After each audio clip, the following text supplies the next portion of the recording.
So I've got this dresser and I'm going to refinish it in the next 24 hours. So here's this dresser. It's a vintage Broyhill, in kind of rough shape, but I think there's the wood is still super nice under there. The biggest problems with it are forming these all around the edges and especially down here.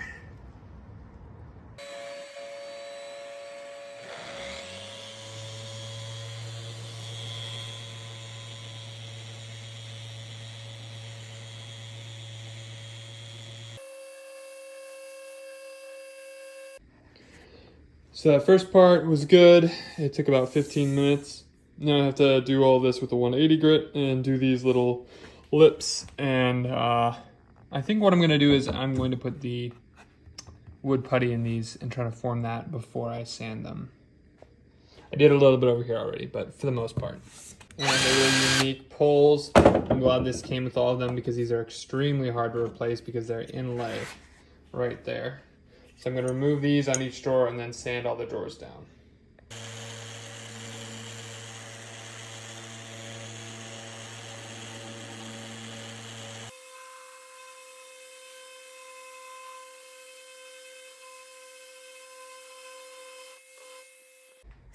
So it's had the two strippings now, and I'm going to put this dark walnut Danish oil on the top of it. So you just, the way I do is I just spread enough that I think it's going to mostly get it all. And I use paper towels, which, you know, there's better ways of doing it, but I always have paper towels readily available. So let's do that. And you start to see the difference in that walnut right away. So here's how that top looks. All right, so to sand the sides down, I have it on a towel, and then this is what the sides look like. Not the best. I'm gonna put putty over like this spot and other spots potentially here, but I'm gonna do that after I do the initial sanding. So midway through the sanding, I realized that these corners are just too bad to leave pre-sand or post-sand, so I'm just doing them now. This all needs to be patched. That needs to be patched, and then I patched some down there as well. And then this just needs to be glued in and then sanded. Let's see if my camera will actually focus on it. There we go. That needs to be glued in and sanded. So this is how I have it set up to get glued. It's a little funky, but it should work. All right, so waking up first thing in the morning, it's dried, and I'm gonna start sanding it. So this is what it looks like after it all dries. I'm taking the lowest setting on my sander. I just did these two. A little bit, I'm taking the lowest setting to go slow so I don't over sand it. I'm gonna get all these little areas. And I have to angle my orbital sander, and it's really hard to hold my phone while I do that. So basically what I'm doing is I'm angling it to be flush with this, and I can do that because there's nothing over here to stop it. So this is what those look like after they've been sanded down. They're not perfect, but once I use a furniture marker, they're gonna be hard to tell that they are there. And now I'm gonna get to sanding the sides down. And this is what that side looks like. Obviously these marks are gonna have to be cleaned up. But as far as actually being divots out of it, you can tell we're nice and even there. And the same thing here on the bottom. All right, now that everything is sanded down, nice and smooth, and the finish is off, we're going to use Danish oil on all of it, the whole thing. And then we're gonna go in with a furniture marker and some toner and correct any of the differences that we find.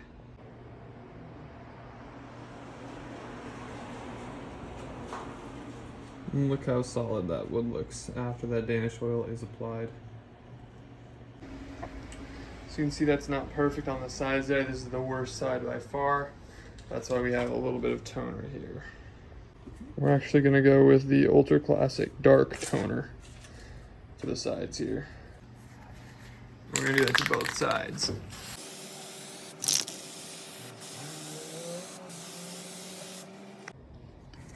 And then on top of that Danish oil, we are going to spray a clear gloss lacquered.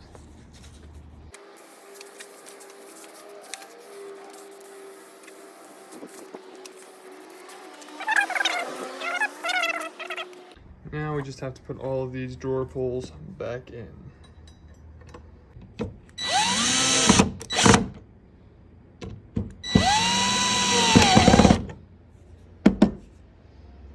So some of the other things that I'm doing here too is like in here, I just sanded, there was like numbers and stuff on the top here, so I just sanded this down a bit.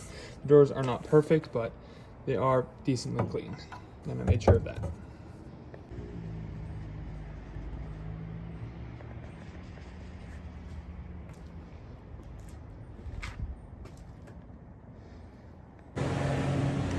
We're gonna do one more clear gloss coat. Last detail stuff, this is obviously no good, so I'm gonna come in and sand all of this out.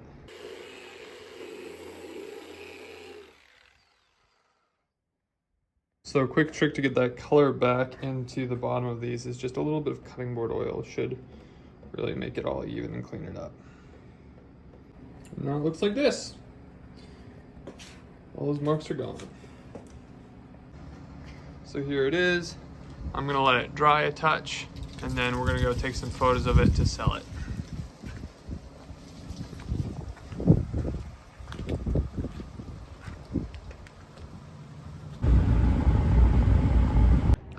This is where I take all the photos. I found a really cool wall to do that like no one parks at, So this ended up selling for $750. I did underprice it a touch because I wanted it to move pretty fast, and it did sell within the hour, so I got what I wanted, and they got this beautiful walnut dresser. If you guys want to see more of my DIY and flip videos, you can go ahead and subscribe to me. I'll have more videos coming out about how I make money doing this as well, and I have a link in my bio that can lead to all my other socials and a list of things on Amazon that you can get if you're trying to get started on furniture flipping.